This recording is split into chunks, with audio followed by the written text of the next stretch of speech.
പ്രയാസം നിറഞ്ഞ നിങ്ങളുടെ ജോലി, തൊഴിൽ ഇതെന്റെ സ്വപ്നമാണ്. ശല്യപ്പെടുത്തുന്ന നിങ്ങളുടെ മക്കൾ, കുട്ടികൾ ഇല്ലാത്തവരുടെ സ്വപ്നമാണ്. നിങ്ങളുടെ കൊച്ചു വീട്, വീടില്ലാത്തവന്റെ സ്വപ്നമാണ്. നിങ്ങളുടെ കൊച്ചു സമ്പാദ്യം, കടം നിറഞ്ഞവന്റെ സ്വപ്നമാണ്. നിങ്ങളുടെ ആരോഗ്യം, രോഗികളുടെ സ്വപ്നമാണ്. നിങ്ങളുടെ പുഞ്ചിരി, വിഷമിക്കുന്നവന്റെ സ്വപ്നമാണ്. സ്നേഹബന്ധങ്ങൾക്കിടയിൽ എപ്പോഴും കുറച്ചു അകലം നല്ലതാണ്. സ്നേഹവും വിശ്വാസവും കൂടിയാൽ അവസാനം ദുഃഖമാണ് ഫലം. ചിലപ്പോൾ അത് സഹിക്കാൻ കഴിഞ്ഞെന്നു വരില്ല. നിങ്ങളെ ഇഷ്ടപ്പെടുന്നവരെ ഒരിക്കലും ദുരുപയോഗം ചെയ്യരുത്. നിങ്ങളെ ആവശ്യമുള്ളവരോട് ഒരിക്കലും തിരക്കിലാണ് എന്ന് പറയരുത്. നിങ്ങളെ ശരിക്കും വിശ്വസിക്കുന്ന ഒരാളെ ഒരിക്കലും വഞ്ചിക്കരുത്. നിങ്ങളെ എപ്പോഴും ഓർക്കുന്ന ഒരാളെ ഒരിക്കലും മറക്കരുത്.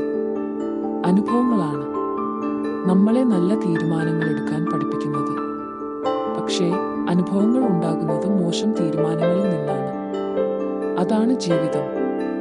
അതിനാൽ ഇതുവരെ എടുത്ത മോശം തീരുമാനങ്ങളെ ഓർത്ത് വിഷമിക്കാതിരിക്കുക. അതിൽ നിന്ന് നിങ്ങൾ പഠിച്ചത് നല്ല പാഠങ്ങളാണ്.